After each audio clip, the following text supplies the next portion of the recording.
ابرہہ کون تھا؟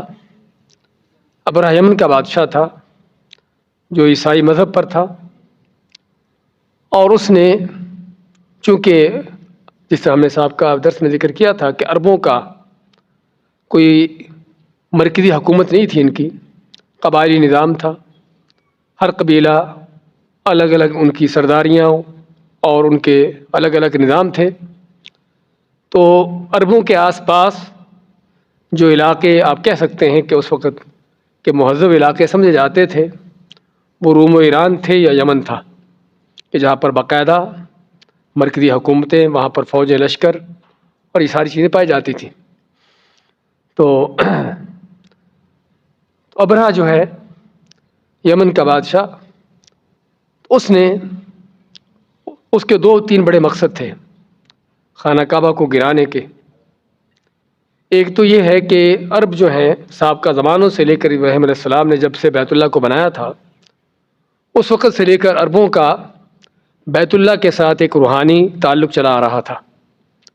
عرب چاہے مکہ سے دور تھے یا مکہ کے قریب تھے، صرف مکہ والے نہیں بلکہ مکہ کے باہر کے بھی سبھی کے سبھی عرب جو ہیں، تو ان کا بیت اللہ کے ساتھ ایک روحانی تعلق چلا آ رہا تھا۔ ہر سال حج کے لیے آتے، عمرے کے لیے آتے۔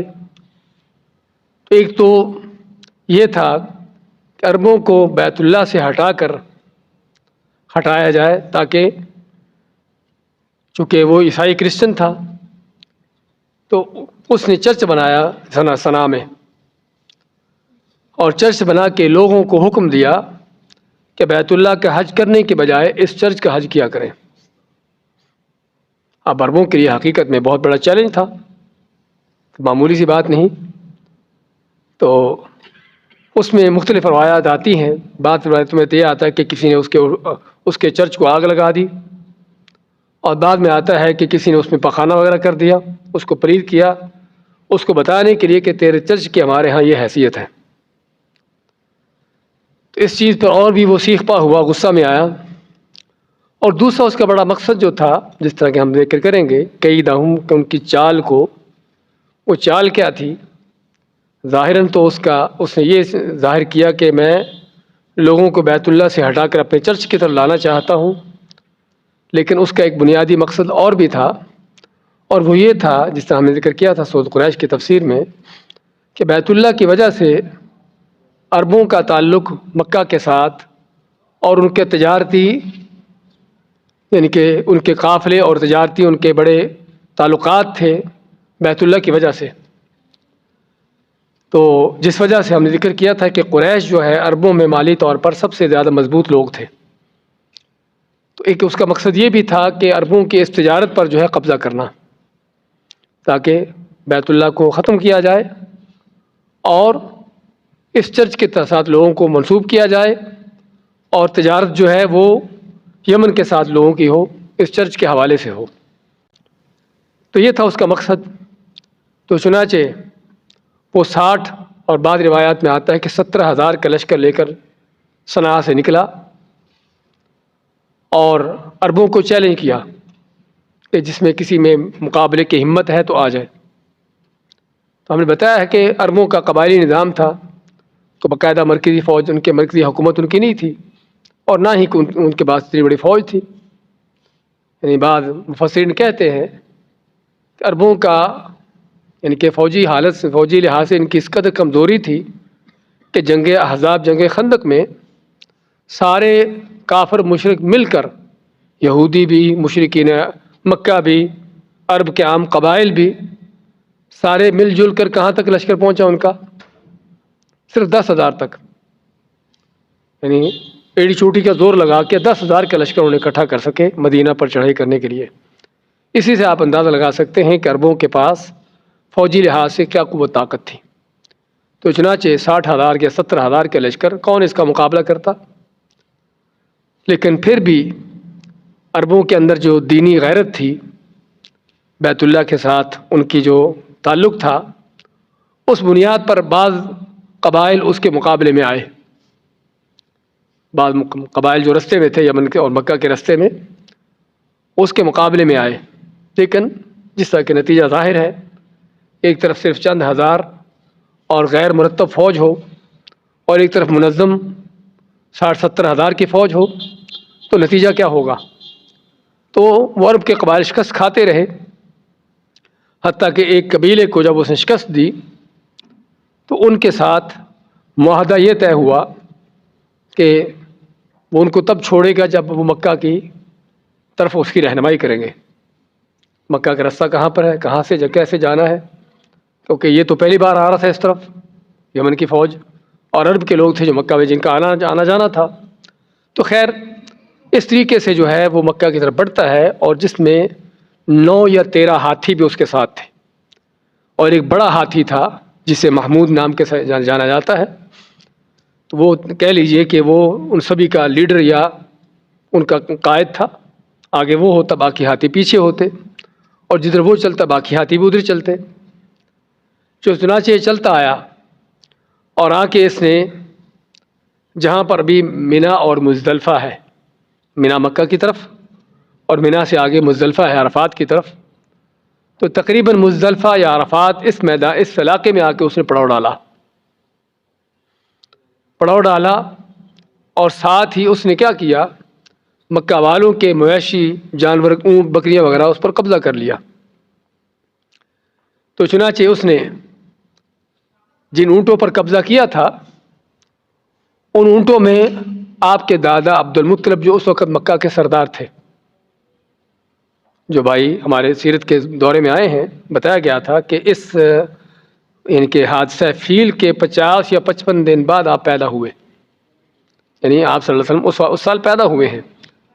تو لیکن آپ کے دادا عبد المطلب جو ہے اس وقت مکہ کے سردار تھے، تو اس نے عبد المطلب کے اونٹوں پر بھی قبضہ کر لیا ابرہہ نے، اور عبد المطلب کو پیغام بھیجا کہ میں تمہارے کعبہ کو گرانے آیا ہوں، تو اگر تم مقابلے کی جرت رکھتے ہو تو آؤ، اور اگر تم بات چیت کرنا سے چاہتے ہو تو تب بھی میرے پاس آؤ۔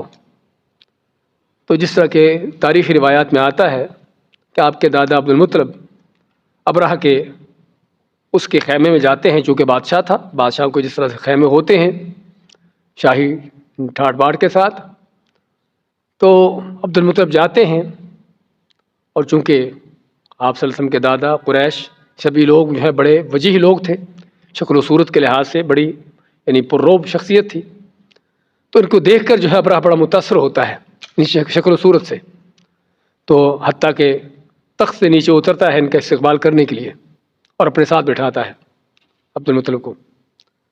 تو جب بات چیت شروع ہوتی ہے تو عبد المطلب کہتے ہیں کہ مجھے میرے اونٹ چاہیے، مجھے جو تو نے میرے اونٹ پکڑے ہیں وہ واپس کرو۔ تو ابرہہ حیران ہوا کہ میں تو سمجھا تھا کہ تم بڑے کوئی عقلمند آدمی ہو، کہ تم کو صرف اپنے اونٹوں کی فکر ہے، تمہیں اس کعبے کی فکر نہیں کہ جس کعبے کی وجہ سے تمہاری ساری عزت ہے، سارا تمہارا یہ ساکھ بنی ہوئی عربوں کے اندر۔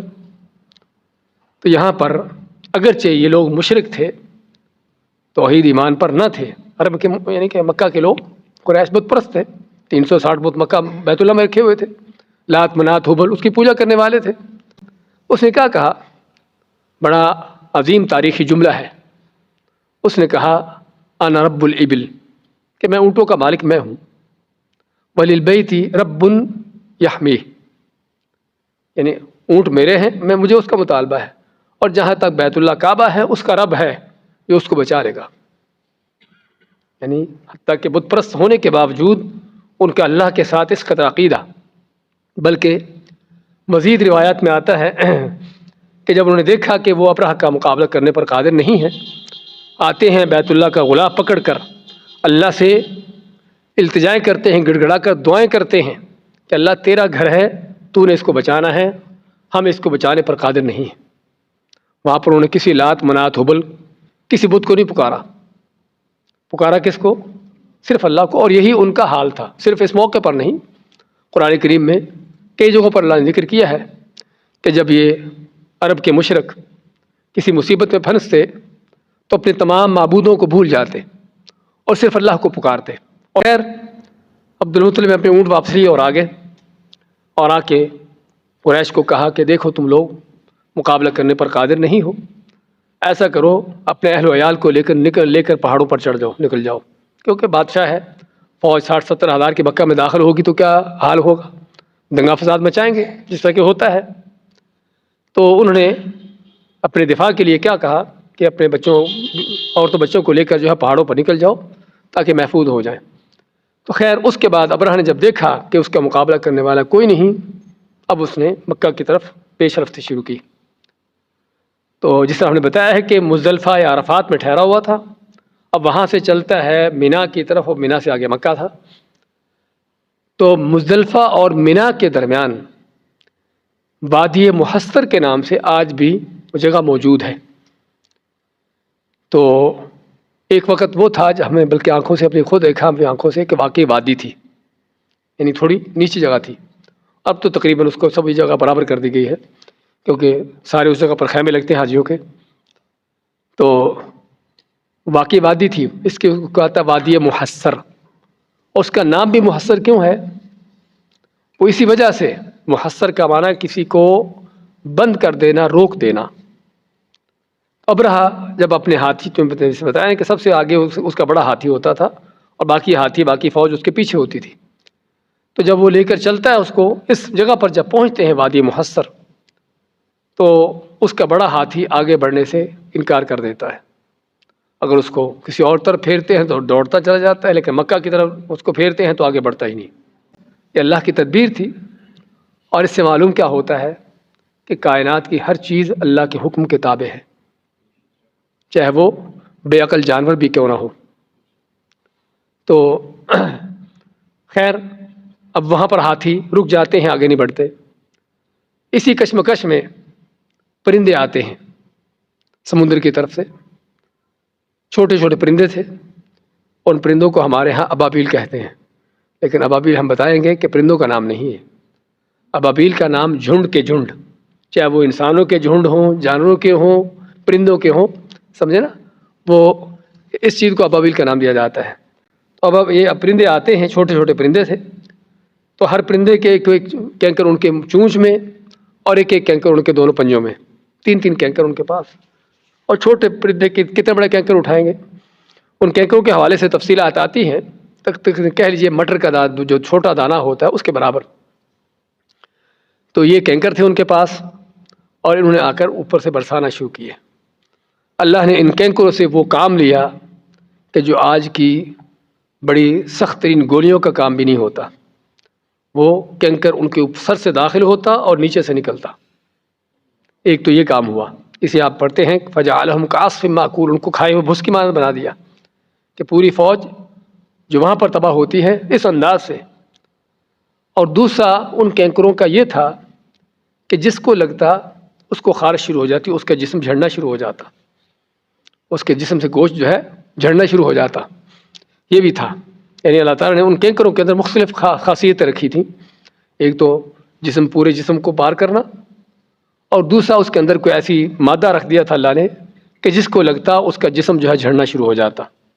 تو چنانچہ اس انداز سے اس فوج کے اوپر وہ کینکر برستے ہیں۔ اب جب کینکر برستے ہیں تو یہ فوج بھاگتی ہے، بھاگتی کی طرف ہے جدھر سے آئے تھے، یمن کی طرف۔